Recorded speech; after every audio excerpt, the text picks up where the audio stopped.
Hello, and welcome to this Computer Weekly video. I'm Brian Glick, Editor-in-Chief of Computer Weekly. And in this video, we're going to be discussing some of the unprecedented challenges facing IT leaders at the moment, following on from what's probably some of the most difficult times many of you will ever have faced in the workplace. We're going to look at how to build an intelligent IT operating model to deal with these and other challenges into the future. Now, as I'm sure you all know, the move to cloud, the impact of the COVID-19 pandemic, and now the return to the office have all disrupted what customers and employees expect from IT. Technology needs to be always on, always available from anywhere without a loss of quality. So how can IT leaders build an agile operating model to support this ever-changing environment? And especially when you need to also consider the impact of legacy systems built up over the years. To examine some of these issues, I'm joined by Paul Mardling. Paul is the Chief Technology Officer at RedCentric. Paul, welcome. Thanks for joining us. Thank you. Good to be here today. Later on, Paul and I are going to have a chat to discuss some of these challenges of managing change. But first, Paul's going to take you through a few slides just to help set the scene and introduce this concept of an intelligent operating model. Paul, over to you. Great. Thank you. So to start off, I think I'll repeat some of the challenges that Brian mentioned at the start. Over the last couple of years, the world has become obviously a lot less predictable with COVID, with the skill shortages we've got in the industry at the moment, with the move to working from home, with consolidation, with the events in Ukraine. So the world that we used to live in 10, 15 years ago that was much more stable and predictable, has gone.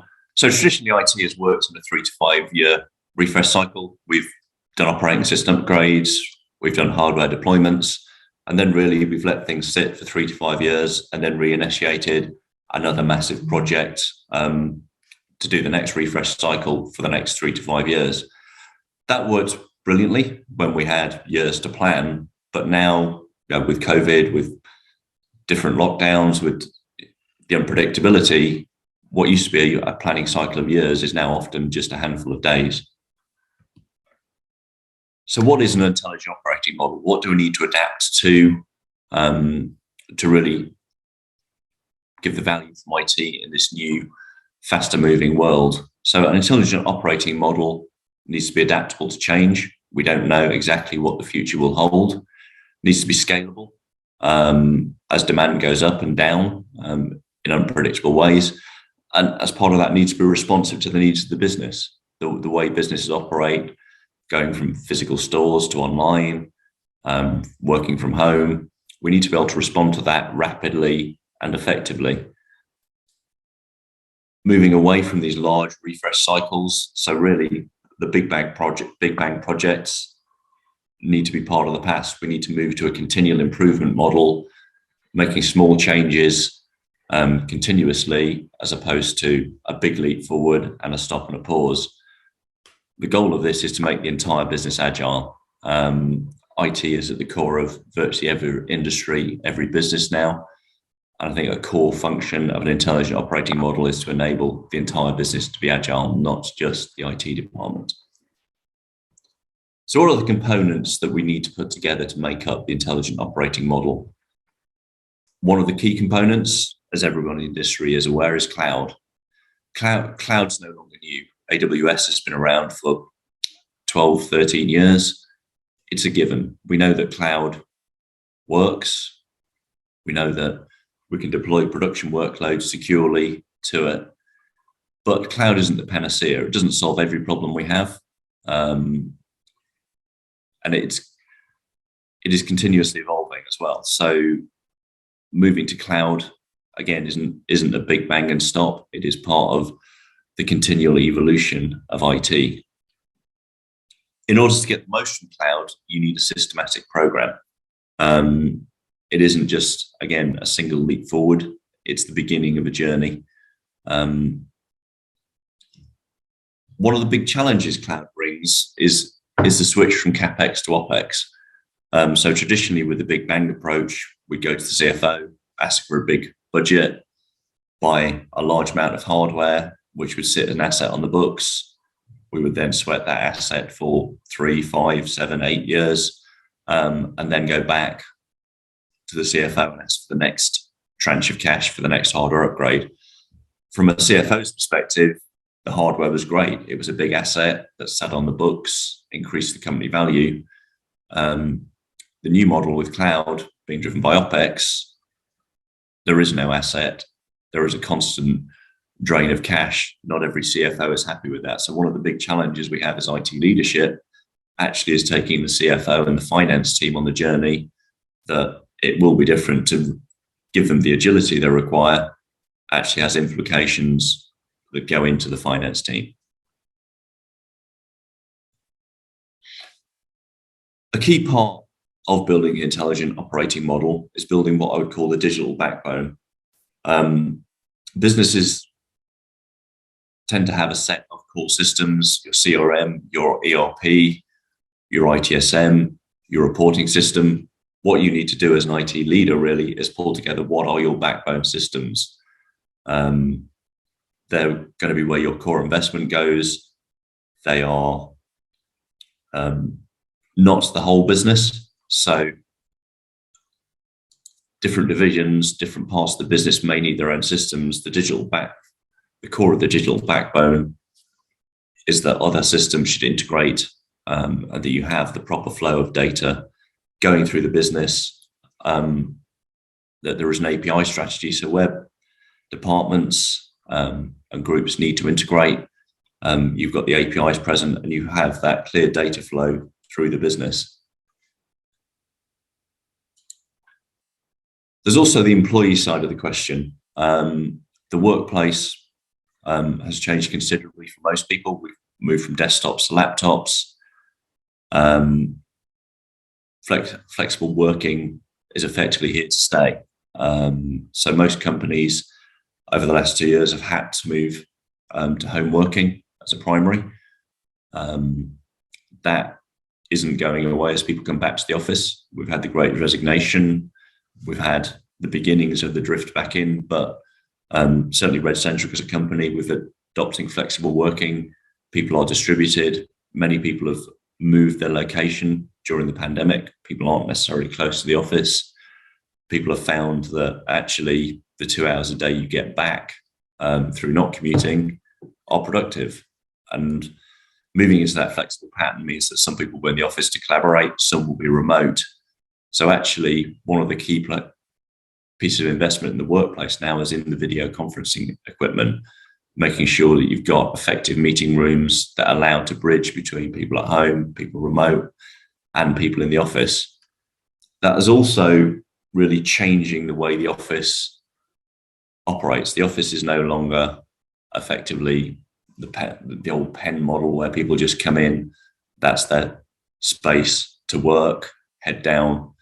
It's now, the office is now primarily a collaboration space, and we're actually just opening a new office for our York team, where we've designed it primarily around the collaboration space. While there are quiet areas and some banks of desks, actually we've given over a huge amount of space in the office to collaboration pods, to video conferencing. And actually that's, in terms of being agile, that is where the office is. A lot of the industry leaders like Google's, the Facebooks, have been operating this model for several years, but I think the pandemic accelerated this to really becoming the norm for most companies. Culture matters. So culture is a key part of the workplace, and actually these technologies now become the enablement. When everyone was together, there's plenty of opportunity to build that culture, but now we have to build it digitally through collaboration tools like Teams, Slack, but also through intranets, through email.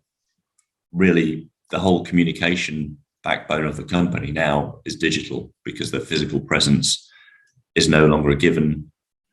And that means really investing in the employee experience, because most people now have a digital first experience, investing in how HR interacts digitally, how finance interacts digitally. All of that is now a key part of the employee experience and really needs to be driven by the IT department and the IT systems we put in place to enable those divisions, teams, colleagues to collaborate and work.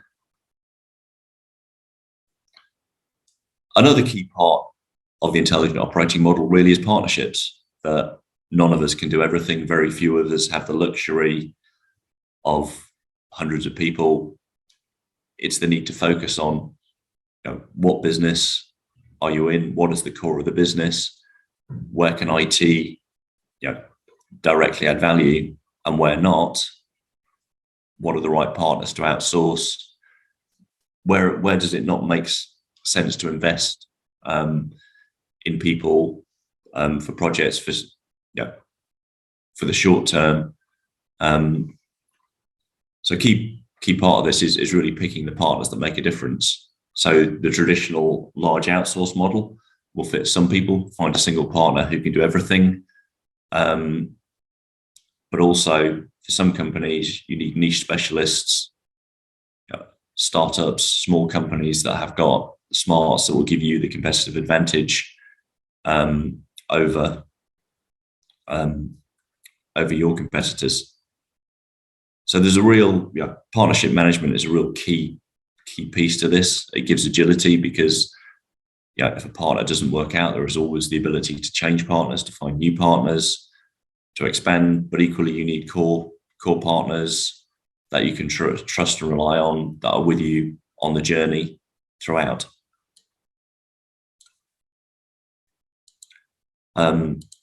So just some thoughts and ideas around that. But I think to support business in these much more uncertain times, we have to be flexible. We really need to evolve the operating model so that it's flexible and deliver technology on time to meet the needs of the business. Thanks, Paul. Thank you for that. That's a really good introduction to this concept of an intelligent operating model. Some of the benefits it can achieve, and some of the reasons it's potentially so important to a lot of organisations. Let's take a bit of time though to explore some of the things you've introduced there in a little more detail, if I may. Now, if we go back to the start of this, it's an understatement certainly to say that the last 2 or 3 years have been extremely challenging for anyone working in IT. Even before the pandemic and the impact of lockdown, we saw digital transformation was accelerating, cloud adoption was increasing. But let's put a marker in the sand. Where are we now? What has changed in the business environment in particular that's driving IT decision making today? I think as well as I said in the presentation, the world becoming much less predictable. I think we've had the Great Resignation, so there is a huge talent shortage at the moment. So actually, we're having to look at how do we use systems better? How do we leverage the systems better, just to overcome the fact that, as anyone in the IT market knows, finding good talent today at a price that's affordable is extremely difficult. I think we're obviously looking at inflation coming in. Are we heading for a recession? So I think a lot of businesses are beginning to batten down the hatches as well. So it's looking at how we maximize the value of what we have while trying to move forward digitally. I think it's a very tough overall macro business environment at the moment because of in the UK we've got Brexit as well and the after effects of that. So it's almost a perfect storm. I think as IT leadership, we're here to provide that core platform and systems to enable the business to be agile and to react. The supply chain management, making sure that businesses that deal in physical goods know where they are, know where the shortages are, know where the delays are, to improve the customer experience. And the digital is a huge enabler of that. We know supply chains are elongated. We know there are shortages of hardware in IT. We're absolutely part of those hardware shortages. Lots of projects are being delayed. We're seeing people actually reuse hardware that normally would have been scrapped simply because major vendors have got 12, 18 months lead time on some hardware now, which obviously is never going to meet any business requirement, or switching, as part of that, where the major vendors, without naming names, can't, will not supply kit. People are switching to lesser known vendors, risky vendors, simply based on inventory, which is an environment, certainly in my 25 years in IT, I've never quite seen it like this. So yeah, it's a huge storm of different factors, but all of them, I think, point in the same direction, that we need to be agile, need to have systems that can adapt, and be adapted as these things continue to hit us from left field. Yeah. I mean, it's certainly not getting any easier, is it, Paul? I think, probably everybody was hoping after the difficulties of the pandemic that they might get a breather, but it's just not happening, is it? I mean, when we look back on that sort of pandemic period, I think it's fair to say that the organisations that were the most digitally mature as we went into the lockdowns fared best during that difficult time, and ever since, the laggards have been working hard to catch up. Given the challenges you've described, the difficult business environment and economic environment that everybody's facing at the moment, what does all this mean in practice for IT leaders, and the specific sort of technology and operational challenges that they face looking ahead? So I think the first key is really understand what you have, understand your current estate, understand not just, I've got 20 servers, but what is the business using those 20 servers for? I guess that traditional drop it in and forget approach to IT that many businesses had. The business asked for 20 servers, they stood them up, and then occasionally patched them because you probably should, and then left them running. That's no longer sufficient. You really need to understand, what are those servers doing, how business critical are they, what are the age of those applications, and really start to build a roadmap and a vision for the future. How we're going to, that the systems that aren't flexible, and we've all got them. I mean, very few of us have the luxury of being in a nice startup where everything is new, everything is cloud first. Most of us have got that system over there that was put in 25 years ago that supports 3 key customers, that has no source code, no vendor. These systems, we all have it. It's understanding it, deciding which ones actually you've got to live with, and which you're going to retire, and how to retire them. Because, again, a lot of these systems, we've lost the business knowledge around them. People don't understand them. It's very, very hard to rebuild that business knowledge. But that's the challenges we face as IT leadership. I think also there's a big change in terms of, we no longer own all the technology. We're very much an enabling function. It's very easy. HR departments go out and buy an absolutely fantastic SaaS HR solution. Why would we spin up servers, and what value does IT add? But we still need to provide the governance. We need to provide security, things like single sign-on, joiners, movers, leavers, workflows. So even where it appears things have devolved, and I think things are going to devolve further as SaaS evolves, and all these great systems are available that you can just switch on and switch off like that. There's still a huge role for IT in terms of governance, in terms of having that digital backbone that these systems can integrate to. That HR go out, buy a great system, but it still needs to link to the expenses system, that needs to link to the finance system. So there's still a huge role for IT to run that backbone and just to be the helper and enabler of the agile business. I'm sure many of the people who are watching us now, Paul, will recognise the sort of situations that you've been describing there. But even then, even in acknowledging this is the reality for a lot of people, certainly the impression I get is that most people also recognise that there is a clear business case for digital change, for digital transformation, and we've seen over the last couple of years, many of the justifications for that. Yet still, there are a lot of organisations that aren't getting there, or can't get there to the extent that they want.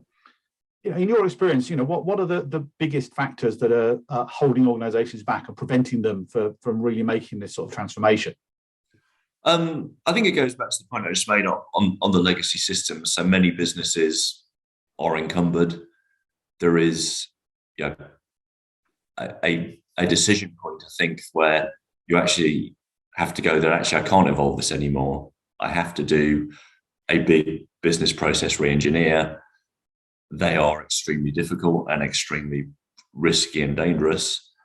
I think people probably underestimate how much effort it is. I think any digital transformation is at least a 2 to 3 year initial project, and it never really finishes after that. So people think we'll build a mobile app, we'll do this small point project, and that'll be digital transformation. And yeah, it's not. It's evolving your entire core business. Yeah, I keep talking about the backbone, but it's building that backbone to enable digital transformation so that every part of the business can do it. And it's back to the employee experience. It's not just a simple small thing. It is a real transformation of a whole business and the whole IT estate, and then working out those little point systems that are just doing that aren't replaceable. How do you integrate around them? There's been a lot of advances in the past 2 or 3 years around robotic process automation. Actually, how do we hook into systems that really don't have APIs that aren't built for the modern world? And equally, with the talent shortage and recruitment problems, just you use intelligent IT to bridge some of those gaps. Yeah, I mean, all the all the hurdles that you've talked about there, the difficulties you talked there. I'm sure a lot of that reflects bitter experience at times you've probably had in working with a lot of organisations to help them on this process of digital change and building an intelligent operating model. Let me ask you perhaps about some of those organisations that you work with who are leading the way here, the ones who are doing well, the ones who have overcome some of those barriers. How would you say they've gone about tackling the challenges you've outlined, and what have they done to overcome those barriers that you've talked about? So I think it starts, the people who've seen this do this successfully, it does start with a big vision. You have to start with that big picture of where are we trying to get to, what does the digital dream look like. So I think people who've done it successfully have a very, very clear vision, a very clear picture of this is what good looks like, this is what success looks like. And I think as opposed to we're just going to digitally throw digital in and see what happens, it's knowing, this is what our business will look like in 2-3 years' time once we've successfully completed the transformation.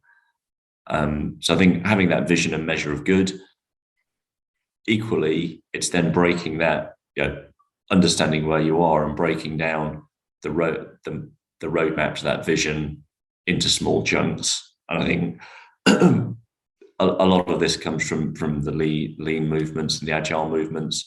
Deliver value early, deliver in small increments, but have the big vision to see where you're going and what the end goal looks like. And I think the people who've managed to put those two together are the customers and kind of partners we've seen that have done this journey successfully.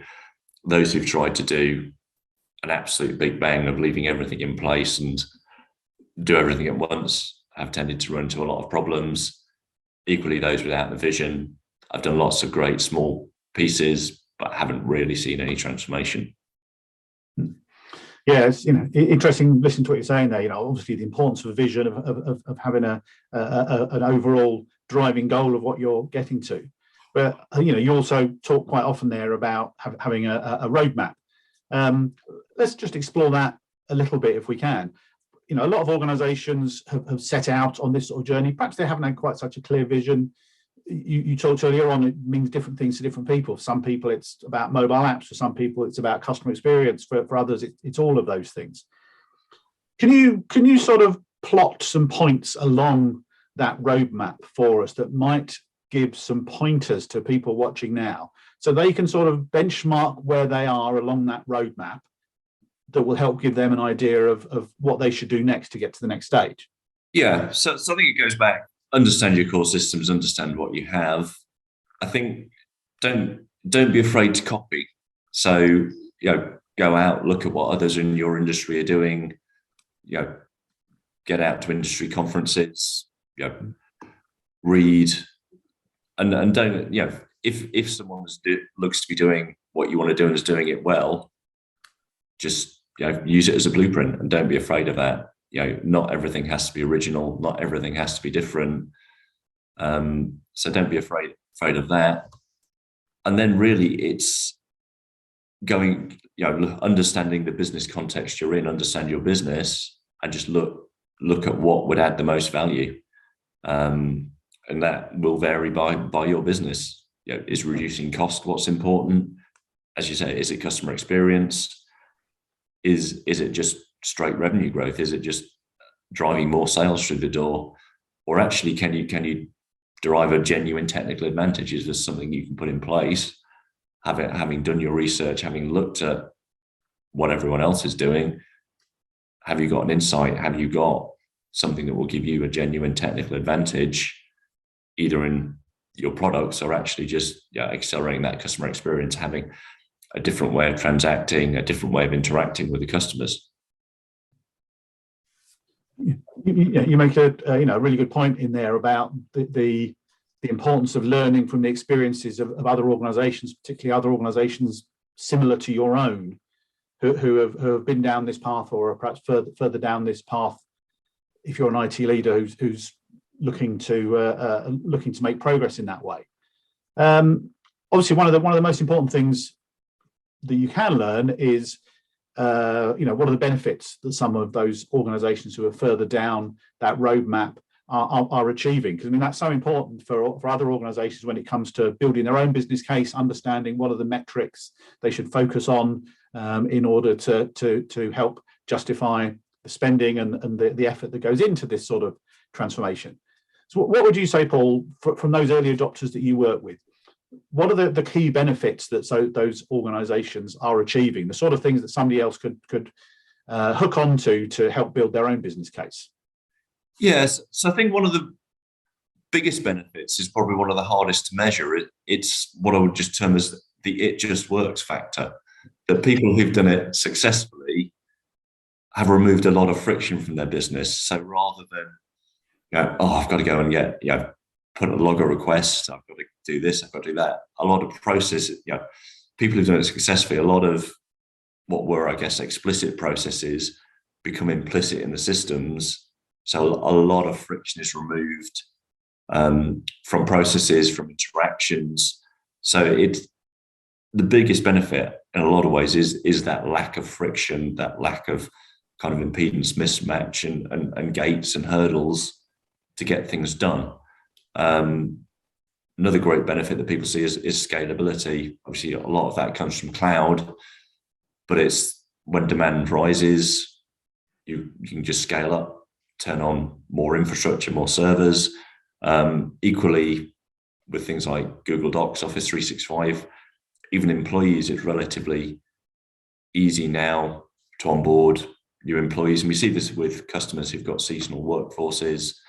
Those in the travel industry have obviously a lot of issues there at the moment, but actually, technology has enabled them to shrink down during the pandemic when demand was pretty much reduced to zero, and the technology can now just switch back on and scale back up as travelers have returned. Obviously, there's some human processes in there that we've all seen the headlines in the last few days. There's some problems that technology can't directly solve, but it can remove the impedance. It's not IT that's being blamed for once, because that they can easily scale up to that demand, and equally could, when demand was low, scale back down. Again, we see that with retailers, with some of our broadcast customers who obviously you have a show that's hugely successful, you get a massive audience, then the next show isn't so successful, so scaling it back down. So I think it's that lack of friction, and then just the ability to easily, and again, frictionlessly scale up when you've got a lot of demand, be that employees or customers, and scale back down, which reduces the cost when the demand isn't there. Obviously, some really important benefits for any organisation is going to be attracted to delivering some of the sort of things you've been describing there. Perhaps we can sort of try and bring some of that to life a little bit. Do you have perhaps some examples of specific organisations that you've worked with, have been through this sort of process, where you can sort of tell us a little bit about what they did and the benefits that their business has been able to achieve? Yeah, so a couple of great examples from our customers. So one was the White Company. So we've been a provider for the White Company for about 6 years now. So they're one of the customers that really helped take on a digital transformation journey. One of the early systems that we identified that we could help improve was their Hybris-based e-commerce system. So this is around 4 years ago. They had it hosted in a data center, traditional 3-tier architecture. Obviously, as a premium retailer, a huge amount of their business is done effectively from Black Friday through to Christmas. So a huge amount of their revenue happens in the last 6 weeks of the year, effectively.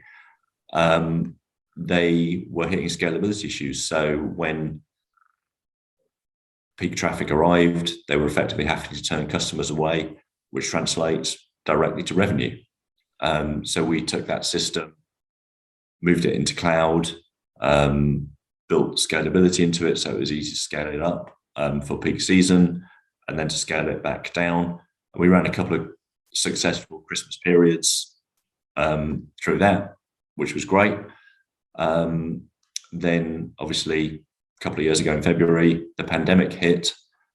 Obviously, as with most retailers, they had to shut down all of their physical stores, which was a huge percentage of their revenue, and become 100% an online retailer.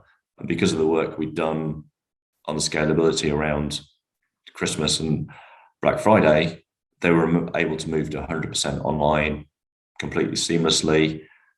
Actually, their revenue has more than held up over the pandemic period. And then obviously, as shops have reopened and online has started to scale back down a little bit, we've scaled back the systems to reduce the cost. And that's all happened seamlessly. And again, it's down to this lack of friction, it just working. So really, it just happened, it just worked, it scaled up. As the stores shut down, it's scaled back down now. And yeah, seamless because they put that thought in, and we've done a lot of other work with them around their warehouse systems and then the rest of their digital transformation roadmap. But I think that their e-commerce system shows this in practice and working brilliantly.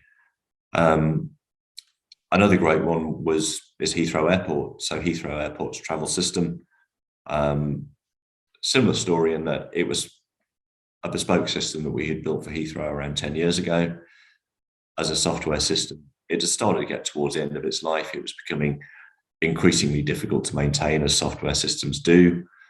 And so we sat down with Heathrow and really plotted out the evolution of the system. So we could have done some software tweaks. We could have done, solved some technical debt and kept the system as it was. But actually, we took the decision to let's completely rewrite from the ground up and re-architect from again, fairly traditional type architecture to a cloud-first serverless architecture. So effectively zero infrastructure model. And that went live just as the pandemic hit. And the system effectively gives all of the passenger information. So every application, every customer-facing portal that shows Heathrow's flight information is being fed from this system. The old system had a cache tier. It was basically a push system. The rebuilt system is pull, so it has to scale to a much greater level, because one of the issues with the old system was time lags, that because it was pushing data, there were caches, it could take 15, 20 minutes for an update to flow through, which when you're waiting for a flight, you really want to the minute information, so that the rebuilt system is near real time. So a lot of that lag has been taken out, but because of that, its load is much more peaky. So during the pandemic, obviously, it scaled right down, and because it's serverless, there's really nothing to do. It just waits, services requests. So if there's no requests, it will scale down. Obviously, now there's a lot of flight information requests because people want to know what on earth is going on. The system has just seamlessly scaled up. Is processing thousands of requests. Again, that's really having the vision to go, actually, let's just rebuild the system. We could easily have made the previous system run for the 5-6 years, but actually it's just having that vision of, we want this to be real time. We want a great customer experience. To do that, we need to rethink the technology a little bit, but let's step forward. It's just obviously one of the many systems Heathrow have, but it's having that vision and that roadmap, and just what are we trying to achieve? The better customer experience, the better cost management, because in doing this, we've reduced their standard operational costs by about 70%. So it's win-win-win type situation once you make those steps. Two really good examples there, Paul, and again, two very different organisations as well, which I think is important to show that the principles you've been talking about here, apply across organisations, different sizes, different sectors, and everything. Two really good examples. One last question I've got for you then. Now you've talked about two companies there that are quite advanced. Chances are it's likely that a lot of the people who are watching us now at a much earlier stage, of course, of that sort of process of adapting their operating model. If you could give one piece of advice to an IT leader who's embarking on a program now to build a more intelligent operating model for their future, what would that one piece of advice be? I think it would be start small, demonstrate the value early to bring the business with you.